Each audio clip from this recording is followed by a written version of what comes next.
ಈಗ ಈ ಫ್ರೆಂಡ್ಶಿಪ್ಗಳು ಮತ್ತೆ ಪ್ರೀತಿ ಇವೆಲ್ಲ ಯಾಕೆ ಕೊನೆ ಆಗ್ತವೆ? ಈಗ ನೋಡಿ, ನಮ್ಮ ಕಾಲೇಜಲ್ಲಿ ಹೈಸ್ಕೂಲ್ ಎಂತೆಂಥ ಫ್ರೆಂಡ್ಸ್ ಇರ್ತಾರೆ. ಒಂದೇ ತಟ್ಟೆಯಲ್ಲಿ ಊಟ ಮಾಡಿರ್ತೀವಿ, ಫಾರ್ ಎವರ್ ನಾವೇನೋ ಜೊತೆಗೆ ಎದ್ಬಿಡ್ತೀವಿ ಅನ್ನೋ ಥರ. ಆದ್ರೆ ಈಗ ಅವ್ರು ಎದುರಿಗೆ ಸಿಕ್ಕರೆ ಒಂದು ಹಾಯ್ ಹಲೋ ಅಲ್ಲೇ ಮುಗ್ದೋಗ್ಬಿಡುತ್ತೆ. ಯಾವುದೋ ಹುಡುಗಿನ ನಾವು ಎಷ್ಟೊಂದು ಪ್ರೀತಿಸಿರ್ತೀವಿ, ಈಗ ಆ ಹುಡುಗಿ ಎಲ್ಲಿರ್ತಾಳೆ ಗೊತ್ತಿಲ್ಲ, ಏನು ನೆನಪೇ ಇರಲ್ಲ ನಮಗೆ. ಯಾಕೆ ಹಿಂಗಾಗುತ್ತೆ? ನಿನ್ನೆ ಹೀಗೆ ಸುಮ್ಮನೆ ಮಾತಾಡ್ಬೇಕಾದ್ರೆ ನಮ್ಮ ಕಾಲೇಜ್ ಫ್ರೆಂಡ್, ನಮ್ಮ ಸೀನಿಯರ್ ಡಾಕ್ಟರ್ ಪ್ರಭುದೇವ್ ಅಂತ, ನಂದವ್ರದ್ದು 35 ವರ್ಷದ ಫ್ರೆಂಡ್ಶಿಪ್ KMC ಮ್ಯಾಂಗ್ಳೂರಿಂದ. ಓಕೆ, ಮಾತಾಡ್ಬೇಕಾದ್ರೆ ಅವರೊಂದು ಭಾಳ ಇದಕ್ಕೆ ಬ್ಯೂಟಿಫುಲ್ ಎಕ್ಸ್ಪ್ಲನೇಷನ್ ಕೊಟ್ಟರು. ಫಸ್ಟ್ ಆಫ್ ಆಲ್ ಯಾಕೆ ಪ್ರೀತಿ ಅಥವಾ ಫ್ರೆಂಡ್ಶಿಪ್ ಆಗುತ್ತೆ? ಇಬ್ಬರು ವ್ಯಕ್ತಿಗಳು ಒಂದೇ ಫ್ರೀಕ್ವೆನ್ಸಿಲಿ ವೈಬ್ರೇಟ್ ಆಗಬೇಕಾದ್ರೆ ಮ್ಯಾಚ್ ಆಗ್ತಾರೆ, ಅವಾಗ ಫ್ರೆಂಡ್ಶಿಪ್ ಅಥವಾ ಪ್ರೀತಿ ಆಗುತ್ತೆ. ಆದರೆ ನಾವು ಕಾನ್ಸ್ಟೆಂಟ್ ಒಂದೇ ಥರ ಇರಲ್ಲ, ನಾವು ಎವಾಲ್ವ್ ಆಗ್ತಾ ಇರ್ತೀವಿ ದಿನದಿಂದ ದಿನಕ್ಕೆ. ಅದರಲ್ಲಿ ಒಬ್ರು ಯಾರಾದರೂ ಒಬ್ರು, ನಾವೇ ಆಗ್ಬೋದು, ಅವರೇ ಆಗ್ಬೋದು, ಮೇಲಕ್ಕೆ ಹೋದ್ರೆ ಅಥವಾ ಕೆಳಗೆ ಹೋದ್ರೆ ಅದು ಮಿಸ್ ಮ್ಯಾಚ್ ಆಗುತ್ತೆ, ಅಲ್ಲಿಗೆ ಆ ಬಾಂಡಿಂಗ್ ಬ್ರೇಕ್ ಆಗುತ್ತೆ.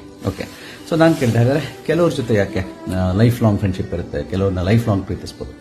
ಅದಕ್ಕೊಂದು ಅವರು ಭಾಳ ಬ್ಯೂಟಿಫುಲ್ ಎಕ್ಸ್ಪ್ಲನೇಷನ್ ಕೊಟ್ಟರು. ಅದಕ್ಕೆ ಸೈಕಾಲಜಿಲಿ ಮೈಕೆಲ್ ಆಂಜೆಲೋ ಎಫೆಕ್ಟ್ ಅಂತಾರೆ. Michelangelo great Italian sculpture. ಅದರಲ್ಲಿ ಏನಂದ್ರೆ, ನಾವು ಯಾವ ಸಂಬಂಧದಲ್ಲಿ ನಾವು ಒಬ್ರಿಗೊಬ್ರು ಅವರ ಬೇಡಾಗಿರೋ ಕ್ವಾಲಿಟೀಸ್ನ ತೆಗೆದು ಒಂದು ಒಳ್ಳೆ ಮೂರ್ತಿಯನ್ನಾಗಿ ಮಾಡ್ತೀವಿ, ಅಂದ್ರೆ ಅವ್ರು ನಮ್ಮನ್ನು ಮಾಡ್ತಾರೆ, ನಾವು ಅವರನ್ನು ಮಾಡ್ತೀವಿ, ಅಂಥ ಸಂಬಂಧಗಳು ಬೇರುಗಳಲ್ಲಿ ಗಟ್ಟಿಯಾಗಿರ್ತವೆ.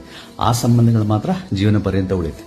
ಒಬ್ಬರು ಇಬ್ಬರು ಸಿಗ್ಬೋದು ನಮ್ಗೆ ಲೈಫಲ್ಲೇ, ಉಳಿದಿಲ್ಲ ಬಿಟ್ಟು ಹೋಗೋದೆ. ಹಾಗಾಗಿ ಯಾರೋ ಫ್ರೆಂಡ್ಶಿಪ್ ಎಂಡಾದ್ರೆ, ಪ್ರೀತಿ ಎಂಡಾದ್ರೆ ಬೈಕೊಂಡು ಅವ್ರಿಗೆ ಶಾಪ್ ಹಾಕಲ್ಲ ಅರ್ಥ ಇಲ್ಲ.